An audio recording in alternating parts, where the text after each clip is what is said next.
Hello, Class.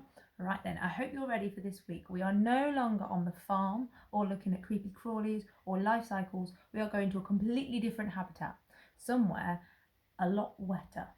We are going to go under the sea, into the ocean. And to start us off, I'm going to read my favourite underwater story is Barry the Fish with Fingers. Again, written by the person who wrote Soup Potato and Norman the Slug with a City Shell. So I think we're in for a treat. So this story stars Barry the Fish with Fingers. And there's a nice picture. It's very deep down because it's quite dark under the ocean here. Got lots of little fishes in the coral reef. There we go. Puffy, the pufferfish, could blow the best bubbles. Other fish would come for miles around to see the bubble blowing show. Big bubbles, small bubbles, round bubbles, square bubbles. They had never seen anything quite so amazing. Have a look at those bubbles. Can you spot a square bubble? It's 4 pointy corners and 4 sides, all the same length. Can you spot a triangular bubble? A triangle bubble. It's 3 pointy corners and 3 sides. Aha! And some circle bubbles. That was until they caught sight of Barry. Barry was no ordinary fish. Barry was a fish with fingers. Look at those. You love a fish finger. Suddenly, everyone wanted to find out more about the amazing fish with fingers. What can you do with your fingers, Barry? They asked. Tell us. Well, said Barry, fingers mean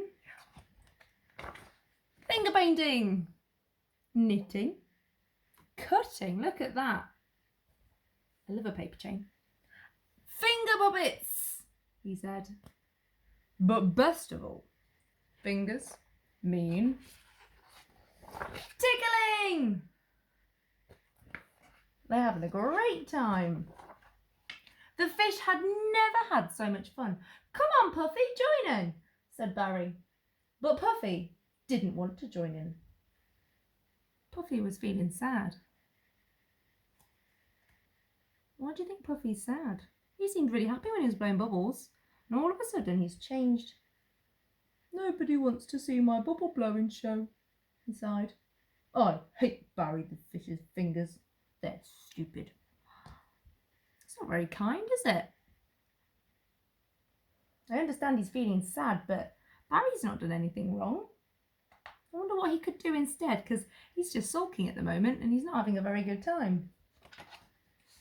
So while Puffy sulked on his own, Barry and the other fish had a whale of a time, chasing each other through the sea caves, in and out of the seashells and through the seaweed. But all of a sudden, Barry stopped dead in his tracks. He heard a loud splash and a big rumbling sound.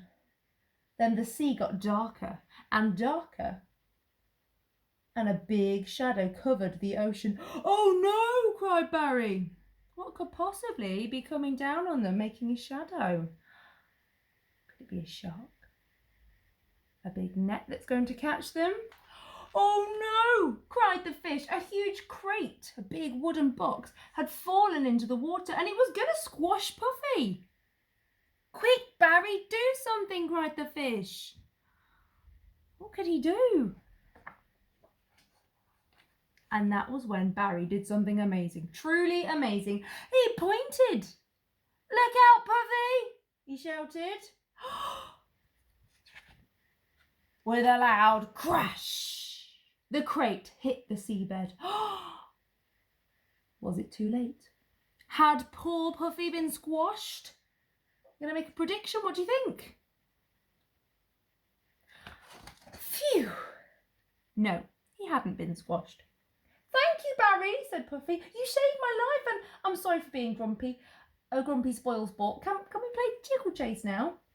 But Barry had a better idea. Let's party, said Barry. With the new piano that had fallen into the sea, Barry could use his fish with fingers. Take it away, Puffy, he cried. So Barry played the piano, and Puffy blew the trumpet, and everyone had the best time ever. Oh, isn't that nice that they're all enjoying themselves now? There's nobody with a sad, grumpy face. The